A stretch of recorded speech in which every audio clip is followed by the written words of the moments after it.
Olá, benditos! Estamos de volta para o início de uma nova série.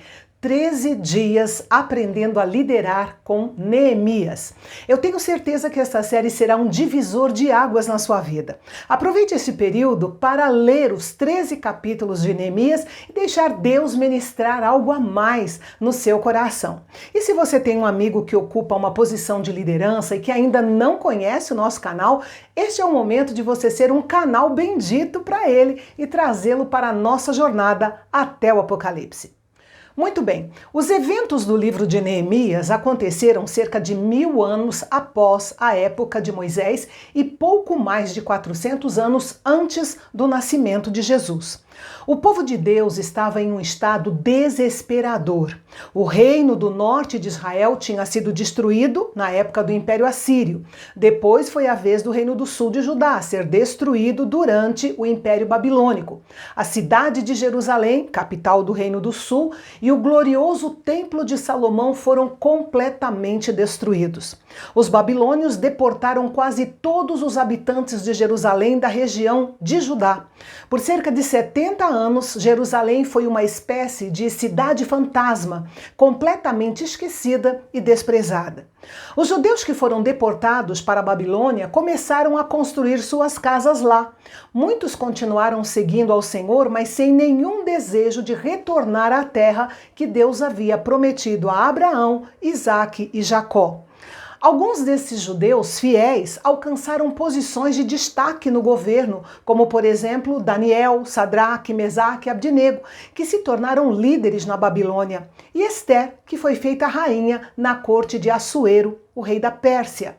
Mas depois de 70 anos de cativeiro, os judeus tiveram a oportunidade de retornar à sua terra natal, a terra prometida. Dos cerca de 2 a 3 milhões de judeus que haviam sido deportados para a Babilônia, apenas algo em torno de 2% decidiram retornar à terra prometida. E esses que retornaram com Zorobabel e Esdras haviam reconstruído o templo, lançando mais uma vez um fundamento espiritual para o povo de Deus. O livro de Neemias começa mais ou menos 13 anos após o término do livro de Esdras, quase 100 anos depois que os primeiros exilados tinham voltado para Judá. Os muros e os portões da cidade de Jerusalém estavam ainda em ruínas. Os cidadãos de Jerusalém até tentaram reconstruir os muros 75 anos antes, mas foram impedidos pelos seus inimigos. E assim as pessoas ainda estavam vulneráveis a qualquer ataque inimigo. Nesse ponto da história entra Neemias. Ele vivia na cidadela de Suzã, a capital do Império Persa, onde ficava o palácio de inverno do rei. Ele morava no palácio servindo como copeiro do grande rei Artaxerxes Longimanus, aquele que tinha a mão direita maior que a esquerda, lembra? Pois bem, Neemias vivia na Pérsia, mas seu coração e o seu interesse estavam em Jerusalém, a cerca de 1.300 quilômetros de distância. No mês de Quisleu, entre meados de novembro a meados de dezembro do nosso calendário, Neemias encontrou-se com seu irmão Anani, que havia acabado de voltar de uma visita a Jerusalém, junto com alguns homens de Judá.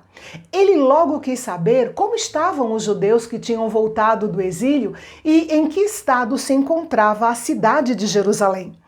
Ora, um homem proeminente como Neemias tinha coisas mais importantes para pensar do que em uma cidade distante, no caso Jerusalém, onde ele nunca havia estado e onde vivia um povo que nem sabia que ele existia.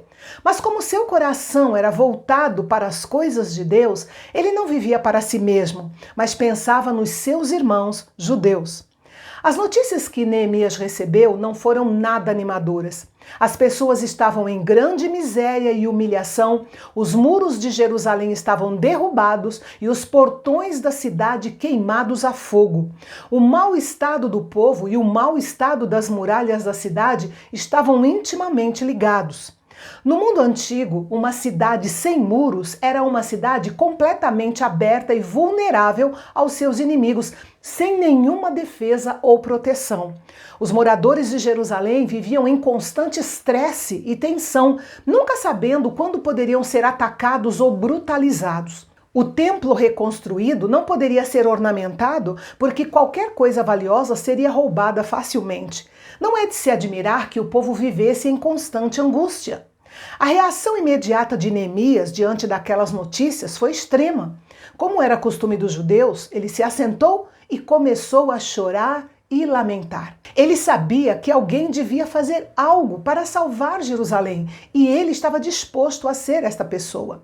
Deus estava vendo a necessidade do povo e tinha o homem certo para suprir essa necessidade: Neemias.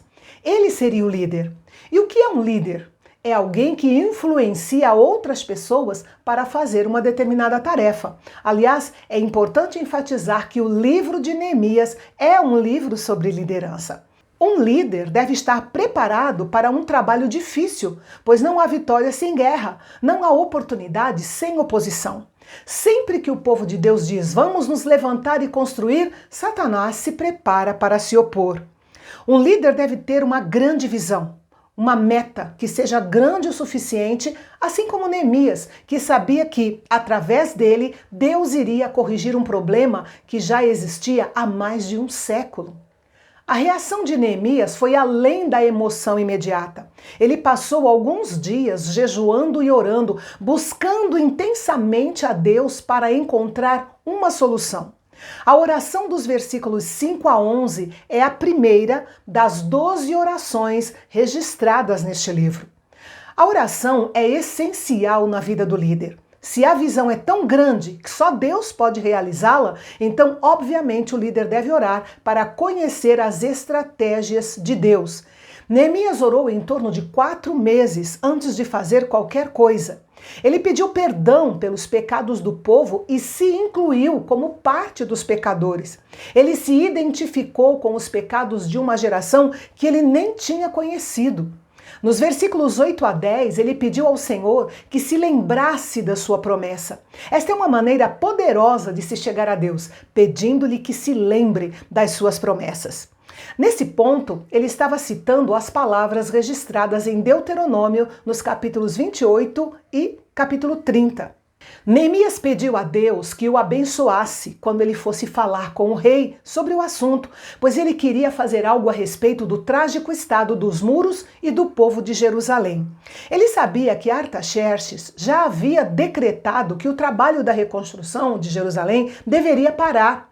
Mas ele também sabia que Deus podia mover o coração do rei para agir de maneira a cumprir o plano divino em favor do seu povo.